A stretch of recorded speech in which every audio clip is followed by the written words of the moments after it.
각 가정에서 하나님의 말씀으로 하나 되는 백동교회 성도 여러분들을 환영합니다. 오늘 우리에게 주시는 하나님의 말씀은 고린도 후서 11장입니다. 먼저 1절부터 15절까지의 말씀입니다. 원하건대 너희는 나의 좀 어리석은 것을 용납하라. 청하건대 나를 용납하라. 내가 하나님의 열심으로 너희를 위하여 열심을 내노니 내가 너희를 정결한 처녀로 한 남편인 그리스도께 드리려고 중매함이로다. 그러나 나는 뱀이 그 관계로 하와를 미혹한 것 같이 너희 마음이 그리스도를 향하는 진실함과 깨끗함에서 떠나 부패할까 두려워하노라. 만일 누가 가서 우리가 전파하지 아니한 다른 예수를 전파하거나 혹은 너희가 받지 아니한 다른 영을 받게 하거나 혹은 너희가 받지 아니한 다른 복음을 받게 할 때에는 너희가 잘 용납하는구나. 나는 지극히 크다는 사도들보다 부족한 것이 조금도 없는 줄로 생각하노라. 내가 비록 말에는 부족하나 지식에는 그렇지 아니하니 이것을 우리가 모든 사람 가운데서 모든 일로 너희에게 나타내었노라. 내가 너희를 높이려고 나를 낮추어 하나님의 복음을 값없이 너희에게 전함으로 죄를 지었느냐? 내가 너희를 섬기기 위하여 다른 여러 교회에서 비용을 받는 것은 탈취한 것이라. 또 내가 너희와 함께 있을 때 비용이 부족하였으되 아무에게도 누를 끼치지 아니하였음은 마게도냐에서 온 형제들이 나의 부족한 것을 보충하였음이라. 내가 모든 일에 너희에게 폐를 끼치지 않기 위하여 스스로 조심하였고 또 조심하리라. 그리스도의 진리가 내 속에 있으니 아가야 지방에서 나의 이 자랑이 막히지 아니하리라. 어떠한 까닭이냐? 내가 너희를 사랑하지 아니함이냐? 하나님이 아시느니라. 나는 내가 해온 그대로 앞으로도 하리니 기회를 찾는 자들이 그 자랑하는 일로 우리와 같이 인정받으려는 그 기회를 끊으려 함이라. 그런 사람들은 거짓 사도요 속이는 일꾼이니 자기를 그리스도의 사도로 가장하는 자들이니라. 이것은 이상한 일이 아니니라. 사탄도 자기를 광명의 천사로 가장하나니 그러므로 사탄의 일꾼들도 자기를 의의 일꾼으로 가장하는 것이 또한 대단한 일이 아니니라. 그들의 마지막은 그 행위대로 되리라. 아멘. 사도 바울은 지금 고린도 교회를 향하여서 한 가지 걱정을 하고 있습니다. 그것은 고린도 교회가 바울에게는 상당히 엄격한 잣대를 내밀면서 다른 복음을 전하는 거짓 사도들에게는 아주 관대하기 때문입니다. 바울은 뱀이 하와를 유혹할 때에 하와를 엄청나게 생각해주며 하와의 편을 들어주는 척 했던 그것에 하와가 넘어간 것을 생각하면서 고린도 교회가 그런 사탄의 미혹에 넘어갈까봐 염려합니다. 또한 사탄도 자기를 광명의 천사로 가장하는 것처럼 그 사탄의 일꾼들인 거짓 선생들도 자기를 의의 일꾼으로 가장할 수 있다고 말합니다. 바울은 그렇게 거짓 선생에 대해서 경계하면서 자기의 사도성에 대해서 설명하고 있습니다. 바울이 두 가지 면에서 자기를 변호하고 있습니다. 첫째는 바울은 사도로서 부족함이 없는 지식을 가지고 있다는 것입니다. 그는 비록 말은 잘 하지 못한다고 하더라도 유대의 정통 지식을 섭렵한 충분한 지식을 가지고 있습니다. 바울은 당시 유대의 가말리엘의 문화에서 공부를 했다고 합니다. 그것은 오늘날로 말하자면 서울대학교 졸업생과 같은 대우를 받을 만한 것입니다. 사실 우리가 바울 서신을 해석하는 데에 어려움을 겪는 것도 그가 많은 지식을 일목요연하게 정리하지 못하는 그런 말을 잘 못하는 부분 때문도 있습니다.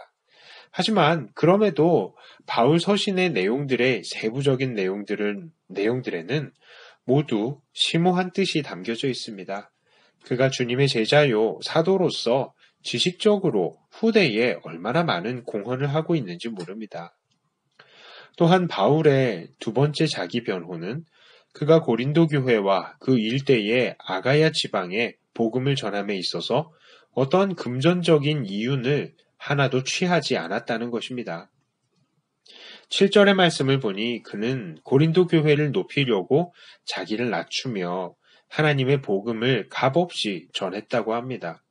아니, 그래도 사람이 먹고 살아야 복음도 전할 수 있는 것 아니겠습니까?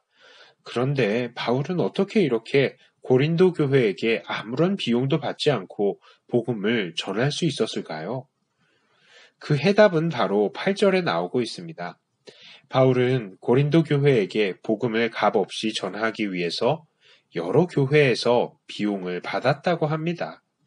이것을 탈취하였다라고까지 말을 하고 있습니다. 이 탈취라는 표현은 물론 바울이 정말로 돈을 탈취했다는 것이 아니라 그만큼 각 교회에 강권하여서 돈을 거둬들였다는 의미입니다. 왜 바울은 이렇게 하였을까요? 그렇습니다. 바울은 고린도 교회 사람들 속에서 자기를 향해서 복음으로 먹고 사는 돈의 노예라는 비난이 일어나지 않도록 다른 교회들에게 보조를 받은 것입니다. 어떤 사람들은 바울이 자비랑 선교사로서 자기가 벌어서 복음을 전하는 모습이 정말 모범이 되니까 이 복음을 전하는 사람들은 모두 바울처럼 직업을 가지면서 복음을 전해야 된다라고 주장을 하기도 합니다. 하지만 그것은 성경을 완전히 알지 못하고 하는 말입니다. 바울은 자기도 벌기도 했지만 이렇게 각각의 교회들로부터 금전적인 지원을 받기도 했습니다.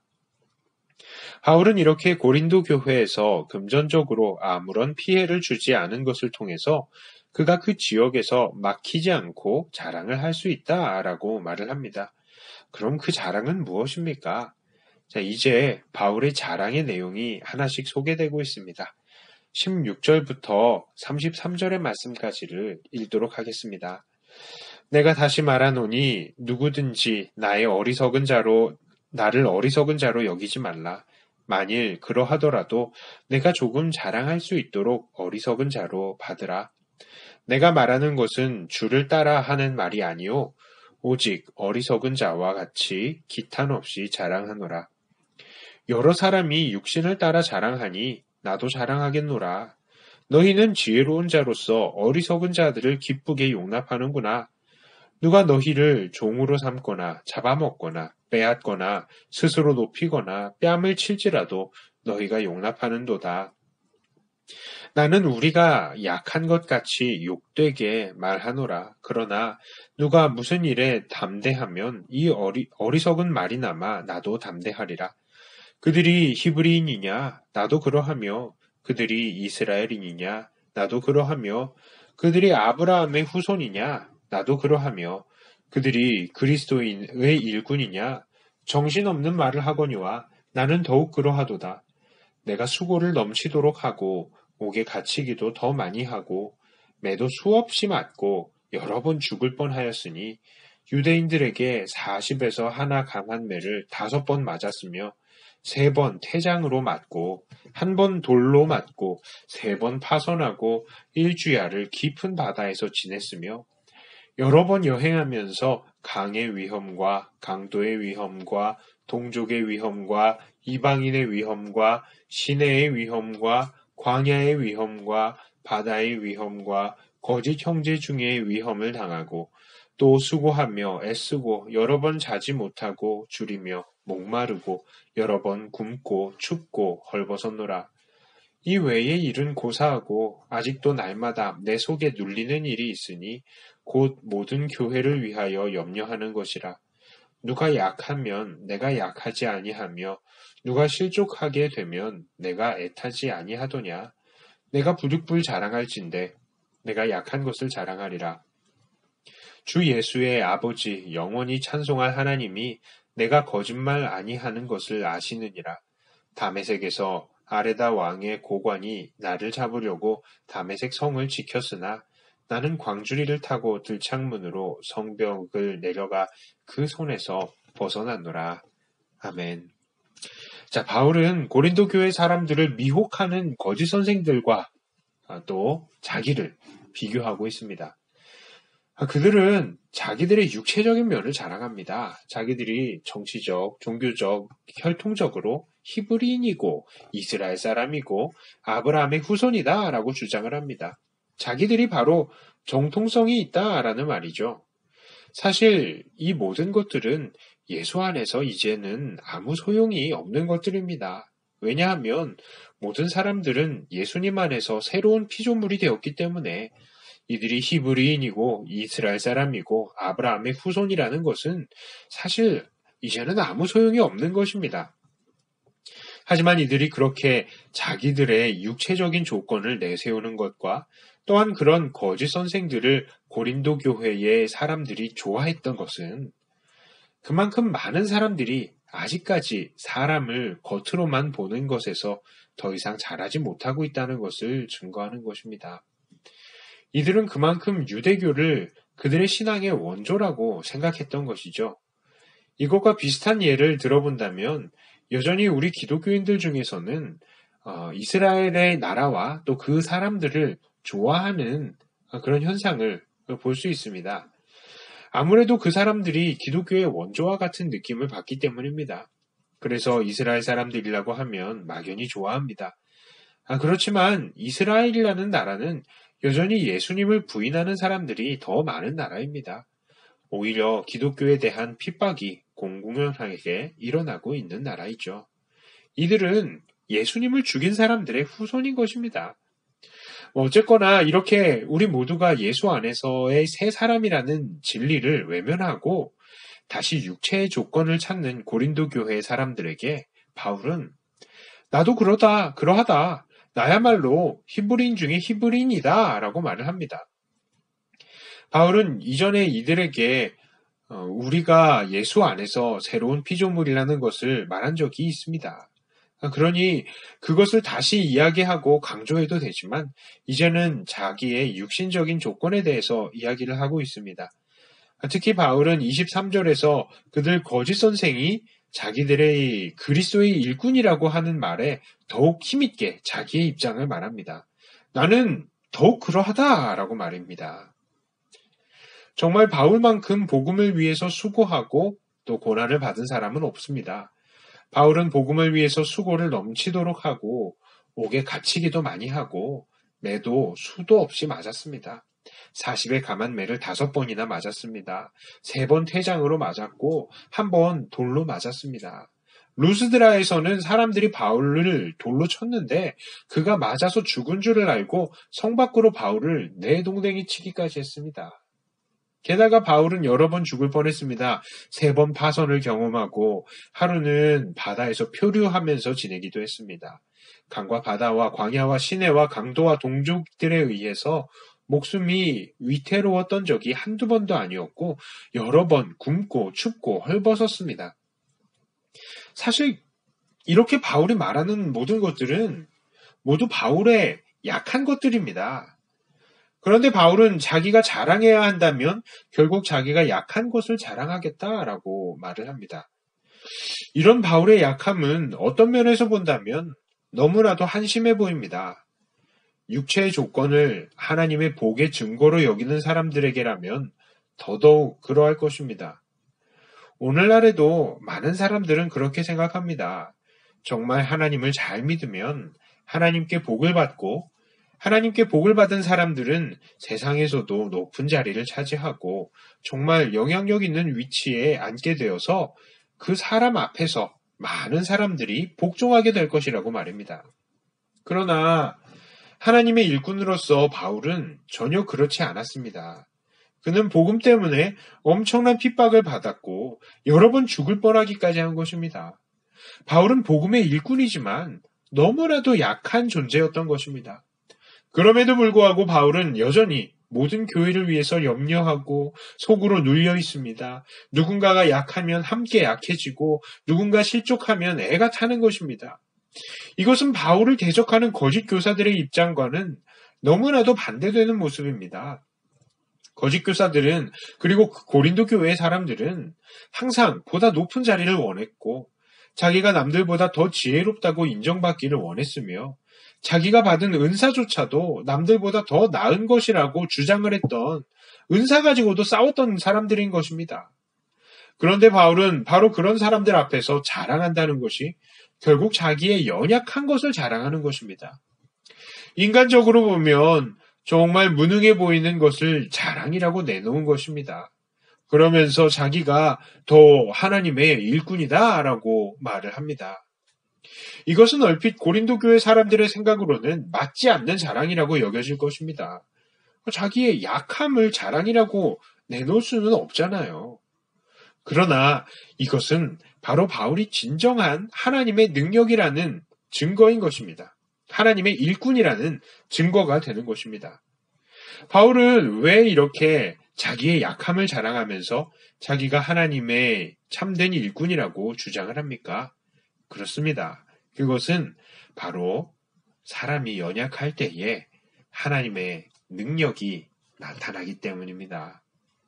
이 내용은 다음 주 12장에서도 보겠지만 바울은 우리의 능력이 약함이 자랑이 되는 이유가 우리가 약할 때에 하나님의 능력이 나타나기 때문이다 라고 말을 합니다.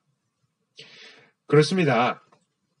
바울은 복음을 전하기 위해서 두루 다니며 매를 맞았습니다. 죽을 뻔했습니다.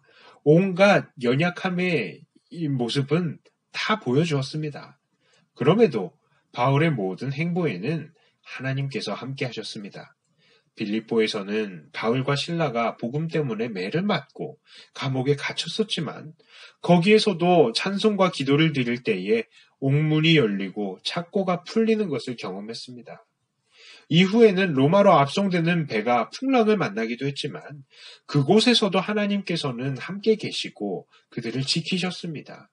멜리데 섬에서 표류할 때에 독사에게 물렸습니다만 아무런 피해를 입지 않아서 사람들에게 복음을 증거할 수 있는 기회 또한 얻게 되었습니다. 그렇습니다. 인간 바울은 너무나도 연약했습니다. 그러나 그 가운데에서 하나님은 그때마다 역사하시고 바울을 통해서 하나님의 능력을 나타내신 것입니다. 그렇습니다. 바울은 육체의 조건과 육체의 잘됨을 자랑하는 사람들에게 가장 자랑할 만한 것은 육체의 강함이 아니라 연약함이다 라고 말합니다. 왜냐하면 하나님의 능력이 그 약함을 통해서 나타나시기 때문입니다. 그래서 바울은 자기의 연약함을 자랑합니다. 그리고 그것이 바로 바울이 하나님의 일꾼이라는 증거입니다. 왜 그렇습니까? 사람이 하나님의 일꾼이라는 것을 증거하면 그 사람을 통해서 하나님의 능력이 나타나야 하는 것이지 사람의 능력이 나타나서는 안 되기 때문입니다. 그러나 바울은 자기의 연약함을 통해서 역사하시는 하나님의 능력을 자랑했고 그것으로 자기가 하나님의 일꾼임을 더욱더 강하게 드러낸 것입니다. 자, 그렇다면 오늘 말씀을 통해서 우리는 어떠한 적용점을 얻을 수 있겠습니까? 우리도 우리의 연약함을 자랑하며 하나님의 능력을 나타내야 하겠습니다. 우리는 외적인 매력과 육체적인 조건을 추구하는 것을 그만둬야 합니다. 그런 것들에 이끌리다 보면 결국 우리는 진리를 외면하게 되는 것입니다. 고린도 교회 사람들이 그러했습니다. 그 사람들은 딱 그들의 수준대로 자기들의 선생이요 목사인 바울을 비난했습니다. 그들은 바울을 향해서 바울은 말도 잘 못하고 외모도 별로다. 절대 존경받을 수 있는 사람이 아니다. 그는 오히려 복음을 가르치면서 그걸로 벌어 먹고 사는 사꾼이다. 종교 노동자다. 라고 하면서 바울을 폄하한 것입니다. 그리고 그들은 어떠한 삶을 추구합니까? 세상에서 더 높은 사람, 많은 사람들을 압도하는 사람, 돈이 많은 사람, 권력이 많은 사람, 그런 사람이 되기를 추구했던 것입니다. 그러나 하나님의 사람은 돈과 권력과 이 세상의 지식과 같은 세상의 것들이 많은 순서대로 그 진위를 매길 수는 없는 것입니다. 오직 우리의 연약한 중에 나타나시는 하나님의 능력을 통해서 우리는 그 사람이 진정한 하나님의 사람이라는 것을 판단할 수 있는 것입니다. 오늘날 우리 교회에는 많은 지도자와 지도자의 역할을 하는 사람들이 있습니다. 목사도 있고 전도사도 있습니다. 안수 집사님들과 권사님들이 있습니다. 그런데 이 사람들은 어떤 기준으로 선출이 되어 있습니까? 절대로 돈이 많은 순서, 권력이 많은 순서, 많이 배운 기준이 아닙니다. 이 사람들은 그저 자기의 연약함 가운데에서 하나님의 능력을 드러냄을 통해서 그들이 하나님의 일꾼이라는 사실을 이미 증거하였고 또 그 사실을 성도들을 통해서도 인정을 받아서 선출이 된 것입니다. 우리는 정말 이것을 주의해야 합니다. 많은 성도님들이 유학 다녀온 목사님들을 좋아하시고 또 서울대 졸업하신 목사님들 좋아하십니다. 돈 많고 세상에서 존경받는 사람이 장로가 되기를 바라십니다. 기왕이면 다 훔치마라고 그런 사람들이 교회의 지도자가 되는 것도 나쁘지는 않습니다.